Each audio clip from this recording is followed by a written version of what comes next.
Hai, welcome back everyone. Welcome back to Kur Podcast di Jumat yang baru dan tentu saja dengan topik yang baru. Tapi sebelum kita lanjut ke topik, mari kita mulai intro yang satu ini dulu. Let's go.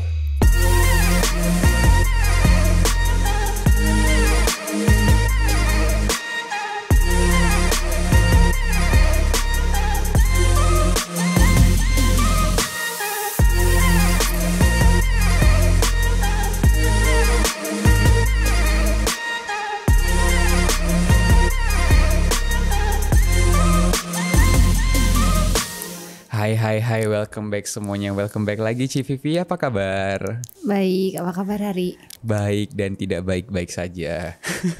Oke, paradoks ya. Enggak, bercanda. Nah, hari ini Ci, seperti biasa dengan topik yang baru. Sebenarnya nggak topik yang baru sih.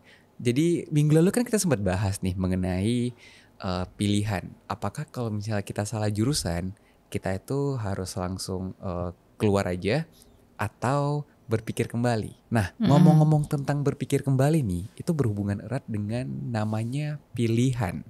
Oke. So, beberapa waktu lalu gue pernah baca bukunya Mark Manson yang judulnya The Subtle Art of Not Giving the F. Oke, fuck gitu lah. Nah, jadi gue di chapter pertama itu ada satu tokoh novelis yang menurut gue dan menarik perhatian gue banget nih. Namanya Bapake Charles Bukowski. Dia bukan novelis. Oh, bukan novelis ya? Jadi? Dia penulis. Sorry, penulis. Iya, poet. Dia penulis puisi ya. Poet itu puisi kan? Puisi. Nah, jadi bukunya Mark Manson ini kan bercerita tentang apa ya? Mau dibilang motivasi, enggak juga. Tapi lebih ke menyadarkan kita lah tentang hal-hal yang penting dan yang tidak penting di kehidupan kita. Nah, tapi ada satu kalimat yang menurut gue sangat ambigu dari si Charles Bukowski ini di chapter pertama. Lu pernah baca bukunya gak sih? Pernah. Kalau teman-teman yang pernah baca bukunya, kalian pasti ada notice deh di chapter pertama itu si Charles Bukowski ketika dia meninggal. Di batu nisannya itu dia menuliskan sebuah kata yang sangat aneh dan absurd menurut gue. Namanya don't try. Don't try. Dan bukunya, pesan kematiannya ya? Iya, pesan kematiannya dia tulisnya don't try. Nah, si Mark Manson ini kan menulis buku untuk membantu kita memikirkan mana yang penting untuk kita pikirkan dan yang tidak kita pikirkan, tidak perlu kita pikirkan. Yeah. Sedangkan si Charles Bukowski ini mengatakan don't try. Maksudnya apa ini Ci? Don't try. Apakah lu punya penafsiran sendiri tentang kata don't try ini? Apakah gue punya penafsiran sendiri? Gue sih punya. Tapi apakah itu keluar dari hasil ensiklopedia kepala gue doang? Enggak, jelas enggak. Karena gue gak tahu itu adalah campuran dari formula berapa penulis. Dan termasuknya kalau gue diskusi sama cowok gue ya Har, sebetulnya gini, gue tuh tipe orang yang kayak at least I try gitu ya. Kayak gue tuh dulu gitu kayak at least gue udah coba gitu. Atau kayak at least gue coba dulu gitu kan. Yes. Tapi kemudian cowok gue sih yang selalu bilang kayak there is no trying, it's only do or not do. Dia selalu bilang gitu. Kenapa tuh? Kenapa? Karena dia bilang pada saat itu gue gak setuju ya dengan pemikiran itu gitu kayak. Iya. Ya kalau do kan try gitu kan. Ya kan try kan do gitu kan. Terus dia bilang benar. Dia bilang iya teknisnya. Dia bilang tapi yang fundamental cara pikirnya itu yang buat dia tuh sebenarnya paling berpengaruh. Karena gini, karena kata dia if you think you are just going to try gitu ya, lu tuh kayak ini, kayak subscription gratis 3 bulan pertama atau enggak. Jadi lu merasa ketika lu try itu lu berusaha untuk melarikan diri dari konsekuensi yang datang dari keputusan lu gitu, dia bilang. Terus? Sama kayak kalau lu subscription free itu kan karena lu disuruh nyoba dulu, lu free konsekuensi bayar gitu kan. Nah tapi ketika lu memutuskan untuk, ketika mindset lu adalah do gitu ya, just do it gitu ya. Salah satu tagline merek terkenal gitu kan. Menurut gue tuh itu mengubah banyak hal sih ya. Ketika gue berpikir kayak oke, gue lakuin deh gitu. Itu mengubah banyak hal dari mulai persiapan gue, dari mulai cara pikir gue, terus kemudian kesiapan untuk menanggung konsekuensi dan segala macamnya itu beda sih. Makanya kalau lo nanya sama gue, mungkin gimana gue menafsirkan don't try ini adalah jangan cuma coba gitu. Di hidup tuh nggak ada coba-coba gitu loh. Just hidup do it tuh gitu. kalau lo lakuin harus dilakukan dengan sepenuh hati ya. Iya, lo lakuin gitu. Kalau buat gue sih gitu ya. Tapi pertanyaannya adalah ketika kita memutuskan untuk melakukan sesuatu ini, kadang kan kita nggak tahu nih apa yang kita lakuin ini benar atau salah. Gimana kita bisa give out 100%? Bisa aja mungkin pilihan yang lain itu sebenarnya pilihan yang lebih benar. Gimana dong? Sesuatu itu akan selalu menjadi benar sampai itu salah nggak sih, Har? Gimana kan? Gimana maksudnya? Karena yang gue yakini ya, Har. Iya, setelah 30 tahun hidup ini ya. Terus gue meyakini kayak semuanya itu benar sampai itu salah gitu loh. Nah, justru menurutku tuh oke, pertanyaannya kan yang paling orang sering takutkan dan bingungkan itu kan kayak ini benar apa salah gitu kan? Iya, benar. Sebetulnya itu adalah apa yang orang ucapkan. Tapi menurut gue pertanyaan yang ada dalam kepalanya itu ya, Har, menurutku tuh pertanyaan yang lebih benar adalah gimana kalau ternyata apa yang gue yakini benar itu salah? Menurut gue tuh itu pertanyaannya. Oke. Bener gak sih? Lu sadar gak? Yang gue sadari sih gitu ya, Har. Kayak sebetulnya kita tuh udah pingin sesuatu gitu ya. Sebetulnya kita tuh udah, gue tuh sebenarnya tuh pingin ini gitu, tapi gue takut salah gitu loh. Jadi ini bener apa salah gitu? Iya. Makanya itu iya kan? berhubungan sama yang dikatakan Charles Bukowski tadi. Makanya ketika dia bilang don't try, kenapa? Dan kalau misalnya kita just do it nih, kalau misalnya itu salah, bagaimana? Gimana caranya kita tahu itu salah atau benar gitu? Dengan membuktikan itu salah toh. Dengan membuktikan itu salah ya? Karena menurutku ya, dari pengalamanku ya, ya balik lagi, pacarku selalu bilang kayak sebetulnya tuh nggak ada gunanya kamu argue dengan seseorang gitu. Kayak bertukar pendapat, terus kayak bertukar pikiran. Menurut dia tuh nggak bener-bener ada gunanya gitu. Karena pada akhirnya orang itu akan selalu melakukan apa yang dia mau gitu. Which is true menurutku ya. Oh iya, benar-benar. Berkaca dari pengalamanku. Iya, kayak benar juga. Berkaca dari pengalamanku kayak aku ngobrol apapun sama orang. Pada akhirnya kalau aku udah fixated to something gitu ya, kayak gue udah merasa kayaknya gue tetap pengen ini deh. Orang tuh akan boleh melakukan ngomong apapun, gue akan dengerin gitu, gue akan simpan gitu. Tapi gue pada akhirnya aku akan melakukan sesuatu yang aku mau gitu loh. Nah iya benar. Dan mungkin lo hanya bakal setuju dengan orang itu kalau misalnya pendapat dia itu sama dengan pendapat lo. Benar gak sih? Iya, lo bakal cuman kayak tuh kan benar gitu. Tapi kalau misalnya ya pada akhirnya tuh cuma lu ngelakuin apa yang lu mau aja gitu kan. Benar. Tapi kemudian tuh menurutku tuh bukan berarti sama sekali tidak penting untuk mendengarkan omongan orang tuh, enggak sama sekali, bukan kayak gitu. Tapi lebih ke kayak ya lu tuh penting untuk dengerin itu buat referensi gitu. Sehingga ketika nanti lu terbukti salah melakukan apa yang lu yakini benar, lu punya referensi untuk apa yang lu harus lakukan selanjutnya gitu. Supaya kita bisa belajar dari kesalahan-kesalahan kita ya. Supaya kalau misalnya ternyata apa yang jadi kan lu punya rencana gitu ya, lu punya planning apa segala macam, lu punya pemikiran, lu lakuin dulu. Ternyata ketika ternyata nggak terjadi sesuai apa yang gue mau gitu, terus gimana ya? Nah jadi dari bahan pemikiran orang itu lu kemudian, kayaknya gue udah dengerin dia, kayaknya gue mesti ngobrol banyak sama dia deh gitu. Jadi kayak ada punya bahan pertimbangan untuk kemudian apa yang mau lu lakukan selanjutnya gitu. Karena kan we are what we know ya. Oke, benar. We do what we believe it is right. We do, and we do what we are gitu. Jadi ya sebenarnya what we know itu pengaruh ke apa yang what we do. Tapi prosesnya tuh nggak sedirect itu menurutku gitu. Menurutku gitu. Dan proses evaluasi ini tuh bakal terjadi berulang-ulang kali gitu loh di kehidupan lo gitu. Gue merasa nggak cuma berulang kali ya, bahkan Gua tuh ya tipe orang yang kayak meskipun gue tuh di luar kelihatan kayak yakin gitu ya, kayak apa yang gue omongin tuh gue yakin.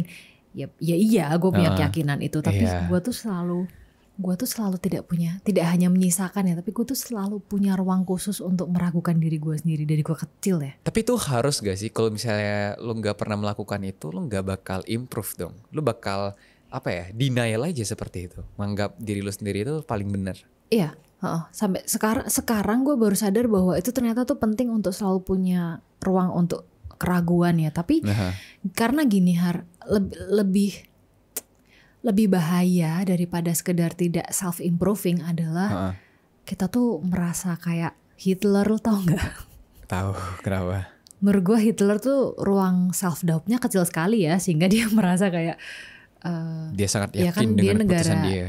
iya adik kuasa. Kayak Jepang kan dulu juga waktu dia ngebom dunia ini gitu kan, sebelum dia dibom, itu kan karena dia merasa ya Jepang cahaya Asia kayak gitu-gitulah. Iya, Kayak gitu-gitu loh. benar-benar. Menurutku tuh memang penting untuk manusia selalu punya self doubt, itu menurutku tuh penting. Tapi kemudian ketika itu porsinya membuat kita nggak ngapa-ngapain, terus jadi nggak bisa memutuskan apa-apa, terus jadi merasa nggak berdaya. Nah itu yang menurutku spektrumnya tuh harus dikendalikan gitu, ruangnya tuh berapa menurutku. Kalau begitu setiap kali kita dibingungkan nih dengan pilihan mana yang benar dan mana yang salah, apa sih yang harus kita pertimbangkan sebelum kita memilih suatu keputusan itu? Kalau gue ya Har, nomor satu ya, sebelum gue bener-bener mutusin sesuatu, gini. Ini ngomongin yang bener apa yang sering dilakuin? Karena beda. Bedanya apa? Kalau yang sering kita lakuin, manusia itu kan emotionally driven ya sebenarnya ya. Kita tuh kan makhluk emosional kan. Meskipun orang bilang kayak, enggak keputusan gue logis gitu. Kadang itu berdasarkan emosi gitu. Semata. Emosi yang membuat kita impulsif, yang kita bahas di episode kemarin. Iya, karena kalau misalnya kita benar-benar logically driven gitu, kayaknya nggak ada boba gitu maksudku. Karena logically itu nggak penting kan buat badan gitu loh.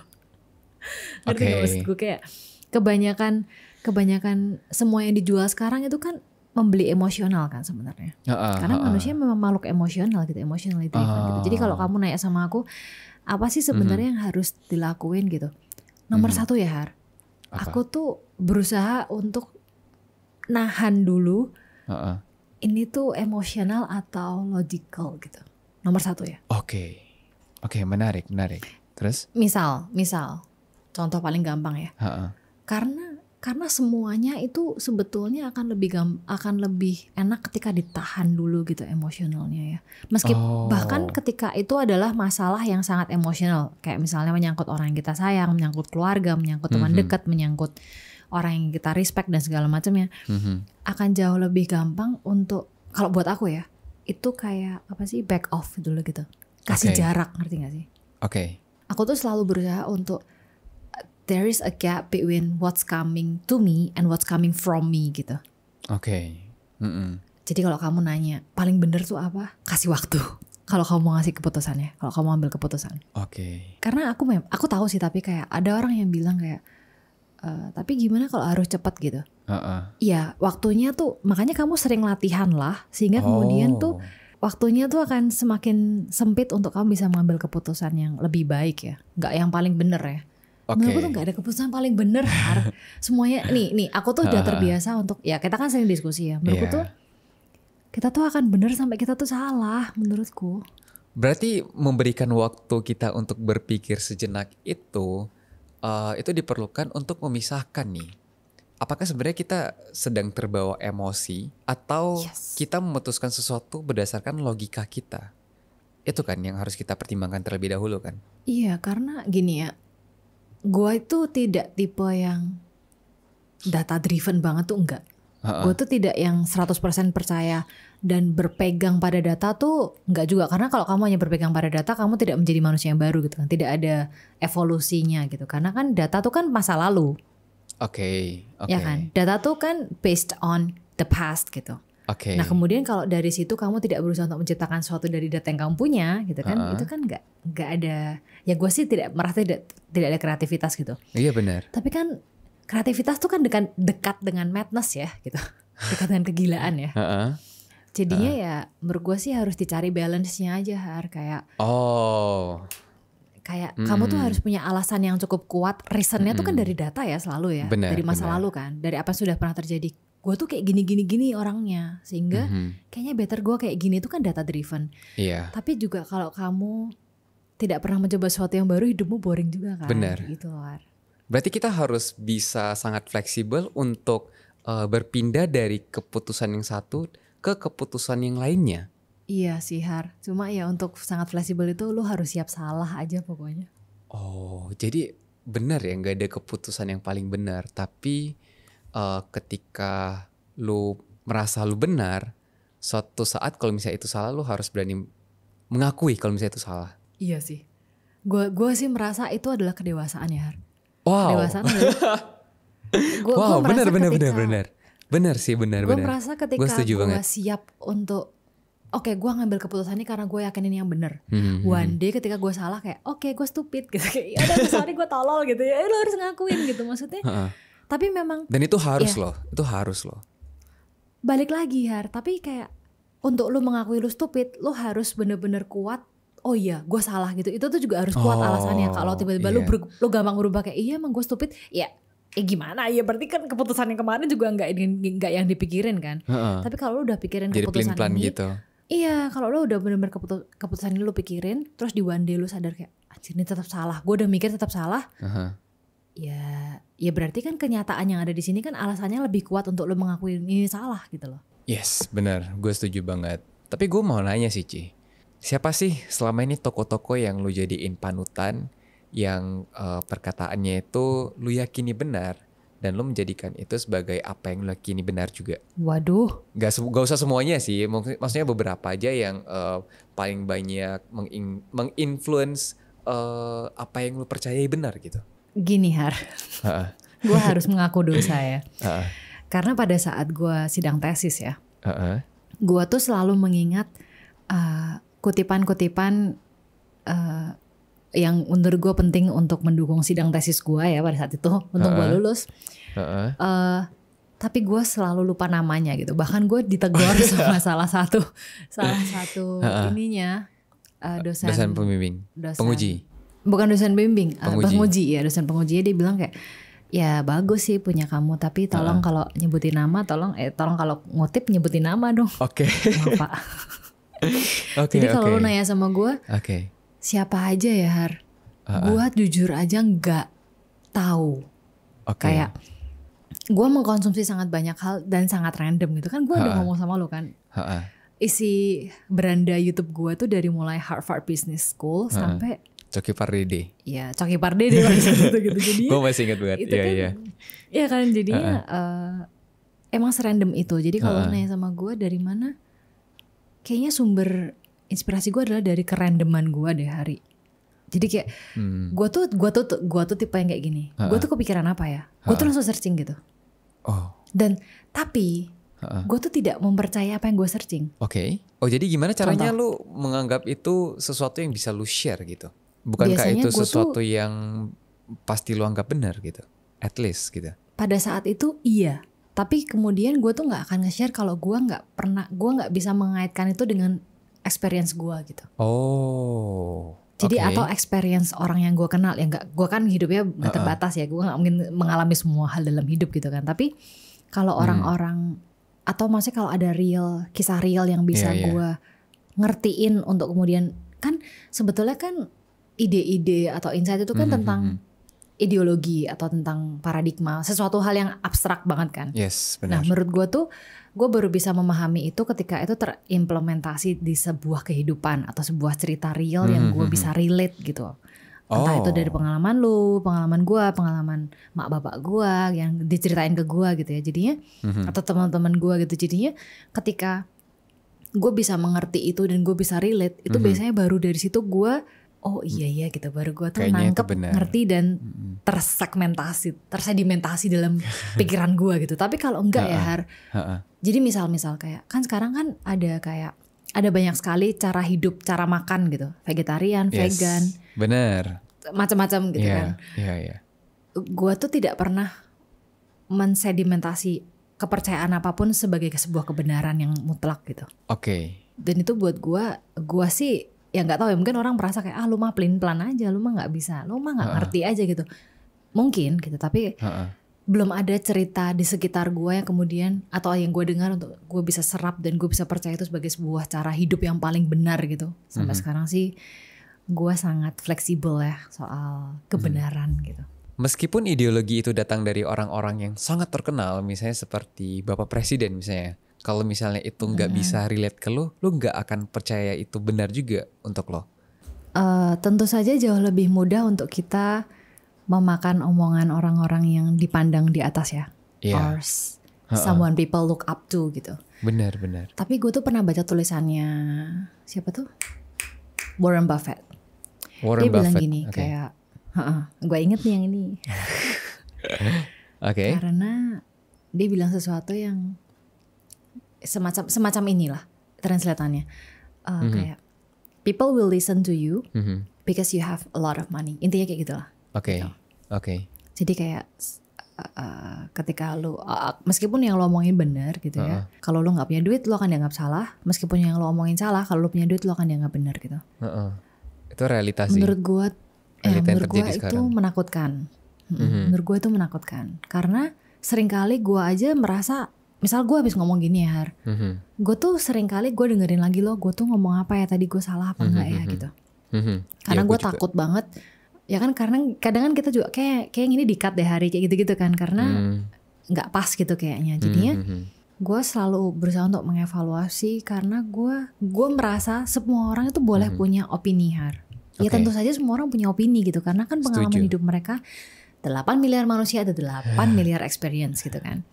Tapi apa ya, kalau kamu tadi nanya apakah kalau omongan itu datang dari orang terpandang kemudian aku akan langsung percaya atau lebih mudah percaya?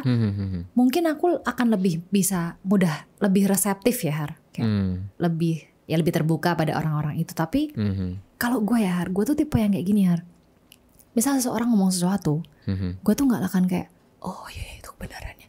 Gue tuh akan lebih kayak kenapa dia ngomong kayak gitu ya? Gue tuh malah lebih cari tahu kehidupan dia gitu loh Har. Lebih kritis. Ketimbang, harus lebih kritis kitanya. Oh itu kritis ya? Iya dong. Gue berpikir tuh kepo aja sih. Maksudnya misal ada siapapun deh ngomong kayak misalnya ya tante gue kayak apa om gue yang kaya atau siapa gitu ya yang bapak presiden orang misalnya. tuh aja ngomong kayak gini gitu.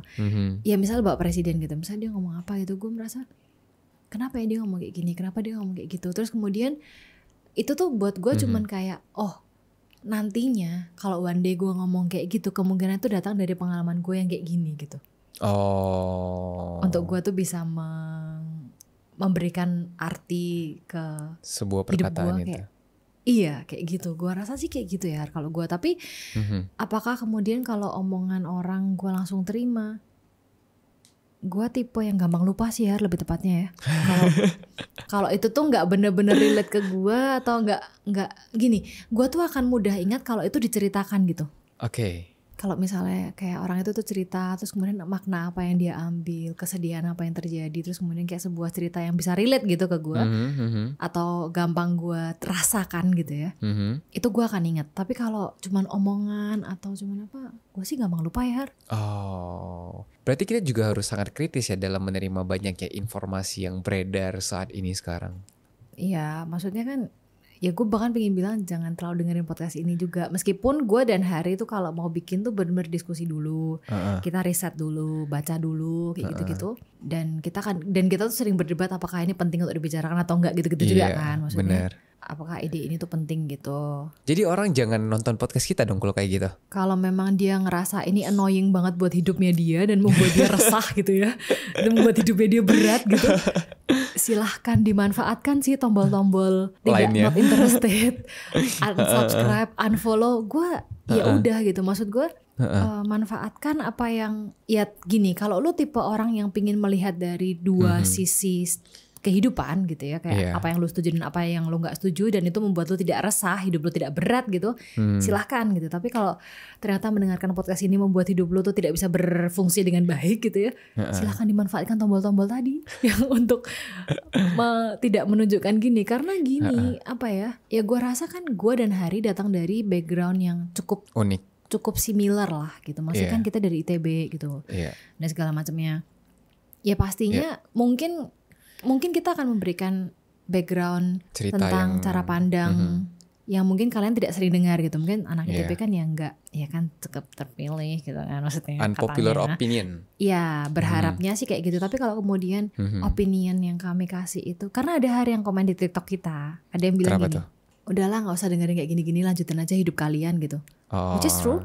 Ya gak masalah, it's fine, benar-benar. Menurut gue kalau memang lu gak mau denger, ya nggak apa-apa juga, silahkan dimanfaatkan tombol Ya kalau misalnya memang kita bermanfaat, kita juga ya nggak masalah gitu. Kita juga siap lah menerima kalau misalnya kita salah gitu. Iya, dan kalau nanya sama gue, apakah kemudian kebenaran itu tuh tidak bisa ditemukan di omongan orang gitu? Nggak juga sih, tapi kebutuhan untuk kritis tuh susah ya Har. Intinya tuh bertanya dulu sih. Kayak bener gak sih ini gitu loh Har, kayak itu dulu deh. Oke, itu kalo termasuk kemudian, kritis sih. Oh itu kritis ya? Iya. Oh itu kritis ya, oke. Iya dong. Soalnya kan kadang-kadang orang kan diminta untuk cross check, orang kan diminta untuk ya kan kayak lo cari dulu sumber-sumber lain, itu kan orang kadang males ya gitu loh. Kadang kan kayak apa harus sih? Tapi kebutuhan untuk mempertanyakan apakah yang gue dengar ini adalah sebuah kebenaran itu menurutku ada dulu deh di kepala gitu loh Har, menurut gue ya. Iya bener banget, karena di podcast ini kita juga gak pernah yang mengasih jawaban secara langsung gitu juga loh. Tujuan dari podcast ini tuh kita pengen ngajak teman-teman kita yang mendengarkan untuk berpikir kembali, berpikir secara kritis. Mana yang benar-benar sesuai dengan kalian dan mana yang gak sesuai dengan kehidupan kalian. Kalau misalnya dari semua apa yang kita omongin itu bisa bermanfaat buat kalian, bagus. Kalau misalnya apa yang ngomongin internet tidak bermanfaat dan tidak berguna, ya kita juga gak apa-apa. Karena kita juga mau kok belajar dari kesalahan kita. Mungkin selama ini apa yang kita yakini benar bisa aja salah. Dan kita juga sangat terbuka gitu. Kalau misalnya kita salah, kita juga sangat terbuka untuk belajar gitu. Ya maksud gue gimana ya, kayak yang paling penting ya kalau misalnya kalian gini deh, kan banyak yang ya beberapa komen gitu kan. Kalau kalian pingin komentar kalian tuh didengerin, jangan pakai emosi. Wow. Itu nomor 1. Wow. Oke. Karena agak susah ya ngedengerin orang yang kayak depannya tuh udah maki dulu atau depannya tuh udah kayak apaan gitu. Udah kelihatan banget emosinya dia untuk tidak bisa menggunakan akal sehatnya atau logikanya dulu. Menurutku kalau misalnya benar. Dan gak cuma sekali kok, gue setuju pada beberapa banyak komen di mana kayaknya kayak gini. Oh iya ya. Iya kan benar. Kita juga diskusi kan. Kayaknya bener gitu juga deh Ci. Iya, kayaknya mereka lebih itu kan benar. Jadi bahan kita diskusi juga gitu. Tapi kalau datang-datang tuh udah kayak marah atau udah nggak usah kayak gini. Ya nggak apa-apa juga gitu. Tapi kan untuk kita dengerin atau kita jadiin bahan diskusi itu kan kemungkinannya kecil banget gitu loh untuk kalian, untuk opini kalian itu menjadi sesuatu yang berbobot untuk dipertimbangkan gitu maksudnya. Kita jadi nggak ngerti sebenarnya maksud dia mengatakan seperti itu apa. Jadi ya udah sambil lalu aja dilihat aja gitu ada komen gitu kan. Yes, benar banget. Memang kadang di kehidupan kita ini kita bakal sering dibingungkan dengan banyaknya pilihan yang mana yang harus kita pilih, mana yang harus kita paling benar, mana yang kita yakini itu benar, mana yang kita yakini itu salah. Dan menurut gue yang paling penting di sini adalah kita harus berpikir kritis gitu untuk mengetahui mana yang baik dan mana yang tidak baik untuk kita. Dan kita juga harus berani mengakui kalau misalnya apa yang kita yakini sebelumnya itu salah. Jadi itu memberikan ruang kita untuk improvement, untuk menjadi orang yang lebih baik. Dan gak jadi monster sih. So, jangan takut untuk menentukan sebuah pilihan. Dan jangan takut kalau misalnya suatu saat pilihan kita itu salah. Karena di sepanjang kehidupan kita akan terus berubah dan menjadi orang yang lebih baik. Dan kita harus siap. Dan kita harus siap dan bisa belajar dari kesalahan kita. Bener sih, kalian tau gak sih apa yang paling gak enak jadi menjadi tua? Apa tuh? Ketakutan gue ya dari menjadi tua. Gue tuh gak terlalu peduli soal umur sebenarnya. Dan gue gak terlalu peduli soal status dan segala macamnya. Yang paling gue takut adalah ketika gue menjadi tua dan gue merasa tua sama dengan benar, tau gak sih? Merasa paling benar jadinya. Lu tau gak sih hal terburuk yang kalian sering keluhkan dari orang tua biasanya ya secara general adalah mereka menganggap dirinya mereka paling benar. Lebih benar. Atau yang paling benar di rumah karena mereka paling tua dan segala macamnya. Well, experience teaches a lot of things ya. Gue percaya itu. Tapi kehidupan berubah, kehidupan berevolusi sehingga apa yang kita yakini dulu sekarang belum tentu yang paling benar gitu. Ya hal-hal ya truth will be truth gitu ya. Ada hal-hal yang tidak akan pernah berubah dalam kehidupan, tapi hal yang paling buruk menjadi tua adalah merasa tua sama dengan benar. Jadi be careful, be really careful. Itu yang gue ngomong ke diri gue sendiri juga sih. Iya, be free dan kita harus tetap belajar dari kesalahan kita sih. Jangan takutlah untuk mengakui kesalahan kita. Dan mungkin itu aja buat episode hari ini dan sampai jumpa lagi minggu depan. Bye-bye. Bye-bye. in love.